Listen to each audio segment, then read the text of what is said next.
Rahasia pengobatan suku Dayak Dohoi Ut Danum, dari yang sederhana hingga ritual langit. Pernahkah Anda membayangkan bagaimana cara masyarakat Dayak zaman dahulu menyembuhkan penyakit, bahkan yang dianggap tidak bisa dijelaskan secara medis?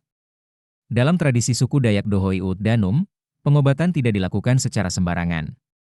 Ada tahapan yang jelas dan berurutan, mulai dari yang paling sederhana hingga yang paling tinggi dan kompleks.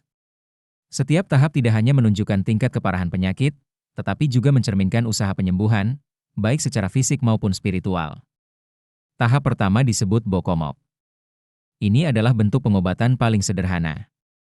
Biasanya terjadi secara spontan, misalnya saat bertemu di jalan, sedang bertamu, atau ketika seseorang langsung meminta bantuan kepada jajak, yaitu juru obat perempuan, atau basiu, juru obat laki-laki.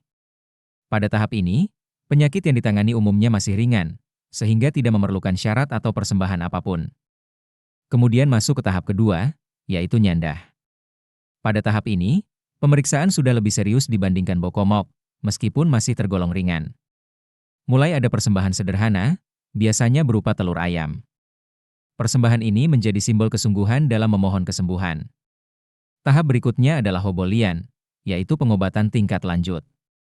Pada tahap ini, proses penyembuhan sudah memerlukan pengorbanan seekor ayam. Selain itu, jajak atau basiu mulai melibatkan bantuan Songyang, yaitu sekutu spiritual atau roh penolong yang berasal dari bumi. Hal ini menandakan bahwa penyakit yang dihadapi sudah tidak lagi sederhana. Proses Hobolian biasanya berlangsung selama beberapa jam hingga 1 hari. Tahap terakhir dan tertinggi adalah Nyakai. Ini adalah pengobatan untuk penyakit yang sangat berat. Ritualnya jauh lebih rumit dan sakral. Persembahan yang diberikan pun lebih besar, yaitu seekor babi untuk 1 orang sakit. Dalam kepercayaan masyarakat, pada tahap ini Songyang yang dipanggil berasal dari langit. Dalam proses Nyakai, jajak dan atau basiu akan melakukan ritual untuk membuka jalan ke langit.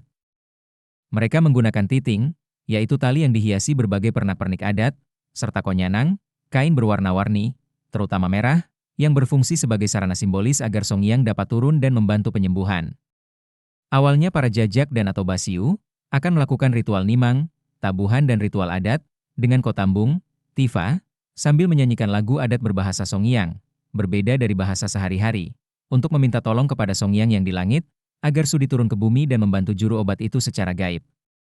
Bahkan, dalam beberapa kasus, digunakan alat bantu seperti iso solimbe, sejenis pisau adat, yang secara simbolis digunakan untuk membelah kepala pasien.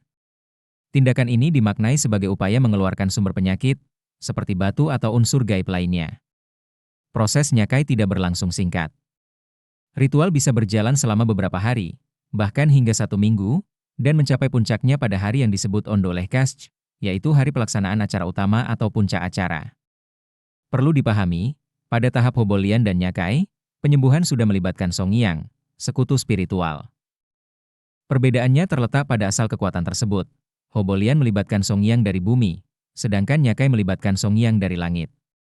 Namun demikian, dari tahap Bokomok hingga Nyakai, peran jajak dan basiu tetap sama, yaitu sebagai penyembuh. Mereka dipercaya mampu mengeluarkan penyakit, baik yang bersifat alami maupun yang diyakini sebagai kiriman atau gangguan gaib. Yang juga penting untuk dipahami, jajak dan basiu tidak sama dengan dukun dalam pengertian negatif.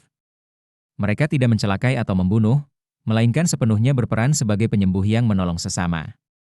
Namun, seiring perkembangan zaman, praktik pengobatan seperti ini sudah semakin jarang ditemukan. Saat ini, ritual-ritual tersebut hampir tidak lagi dilakukan secara utuh seperti dahulu. Pengalaman menyaksikan langsung pengobatan tradisional seperti ini umumnya hanya dimiliki oleh generasi yang hidup pada masa lalu, misalnya sekitar tahun 1970-an, ketika praktik adat masih sangat kuat dan menjadi bagian dari kehidupan sehari-hari masyarakat. Tradisi ini bukan hanya tentang penyembuhan, tetapi juga tentang kepercayaan, hubungan manusia dengan alam, serta warisan budaya yang sangat berharga. Ia menjadi bukti bahwa masyarakat Dayak Dohoi Ut Danum memiliki sistem pengetahuan dan spiritualitas yang dalam, yang diwariskan dari generasi ke generasi.